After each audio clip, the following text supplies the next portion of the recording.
नमस्कार। बैठे रहो, ऐसे ही बैठे रहो। उबर का पास लेने के बाद में, 165 रुपये का पास लेने के बाद में पूरे दिन ऐसे ही बैठे रहो। आप पास ले लोगे, पास क्या ले लोगे, पहली राइड कर लोगे आपने 350-400 रुपये की राइड मारी, सबसे पहले आपके पैसे के काट लेगा। पैसे काटने के बाद में कॉल मिलेगी नहीं, छोटी मोटी कॉल देंगे 150-200 रुपये की। रेट उनके इतने कम होते हैं, कुछ कह नहीं सकते। ऐसे ही ओला का सिस्टम है भाई, उनका पास ले लो 150 रुपये का, तो कॉल देंगे, एक आध कॉल तो मिलेगी। और कर भी कहाँ पाते हैं, दोनों के सबका सिस्टम ऐसे ही है। मतलब कई बार ऐसा होता है कि भाई हम किसी और में कर रहे हैं, रैपिडो में कर रहे हैं या ओला में कर रहे हैं, जो पास का पूरा यूज हो ही नहीं पाता।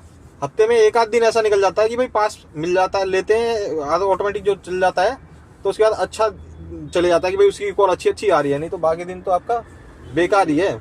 मतलब सुबह से शाम तक आपको कोई कॉल मिलती नहीं है ढंग की, और वो आपका पैसा बर्बाद ही जाता है। मतलब कई बार ऐसा होता है कि भाई 700-800 पूरे दिन एक उबर में कमाए आपने, 700-800 का काम किया, 150 रुपये चले गए, अगले दिन तो पास एक्सपायर हो जाना ही है। ऐसे ही ओला में होता है सिस्टम। तो ये पास वाला सिस्टम बंद ही होना चाहिए। कमीशन वाला ठीक है भाई, आप एक फिक्स रेट दिखा दो ना ड्राइवर को, भाई इतना पैसा मिलेगा तुम्हें, भाई 500 रुपये की कॉल है। अब कस्टमर से तुम 520 रुपये लो, 30 रुपये लो, 5% चार्ज ले लो यार, 7% जो कस्टमर से जो भी है वो एक्स्ट्रा लो ना उससे। अब पास का दिखा के यार तुम ड्राइवरों से ही लूट रहे हो उल्टा। कस्टमर को मतलब बचाने के चक्कर में ना ये कंपनियां क्या कर रही है, ड्राइवर को लूट रही हैं। सोच रही है यार करने दो, जैसे भी है यार, एक बार कॉल चली गई ये कर लेगा, पैसे गए गए। अब ड्राइवर भी बेचारा क्या करता है, वो भी सोचता है यार कर लेना तो है ही है काम वगैरह। तो इसके लिए भी कोई सॉल्यूशन निकालना चाहिए कंपनियों को क्या। या तो अब ये देखते हैं, भारत टैक्सी है आ रही है, इसके रेट जेन्युइन लग रहे हैं, और पास का भी इसका सिस्टम, जो भी सिस्टम है इसका मिनिमम चार्ज है बहुत कम ही है, जो एकदम जेन्युइन चार्ज है। अरे जो इसका जो 30 रुपये का दिखा रहा है, जो प्लान इसका है, अगर उसमें अगर भाई साहब एक कॉल भी कर ली, आपने 2 कॉल भी कर ली, और तो ड्राइवर को लगेगा भी नहीं कि भाई उसकी जेब से इतना जा रहा है। 30 रुपये कोई मायने नहीं रखता। और इनके पास इतने महंगे हैं कि भाई साहब एक कॉल कर लोगे 500-700 रुपये की, उसके बाद में आप बैठना ही बैठना है। मान लो बैठ गए तो फिर आपको लगेगा कि यार अब तो यार कॉल नहीं आ रही।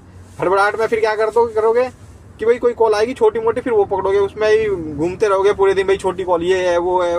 तो उस चीज़ में ये समस्या है, कंपनियों को सोचना पड़ेगा। ये सिस्टम बिल्कुल गलत है, पास सिस्टम खत्म होना चाहिए। आपका जो है कि आप कमीशन बेस में कर लो, 5% या 7% जो भी है, कॉल दो, ड्राइवर को दिखाओ कि भाई इतना चार्ज लगेगा, इतना पैसा आपको मिलेगा, और कस्टमर को जो भी दिखाओ अपना वो भी है। अब इसका मतलब ये नहीं, जब नॉर्मल होती है तो कस्टमर को ये क्या दिखाते हैं कि भाई ड्राइवर को दिखा दिया 1000 रुपये और कस्टमर से ले रहे हैं 1300-1400 रुपये। ऐसा भी नहीं होनी चाहिए, ट्रांसपेरेंसी होनी चाहिए पूरी, ताकि कस्टमर भी आपका ठीक रहे और ड्राइवर को भी लगे कि हाँ मुझे जेन्युइन प्राइस मिला है। धन्यवाद।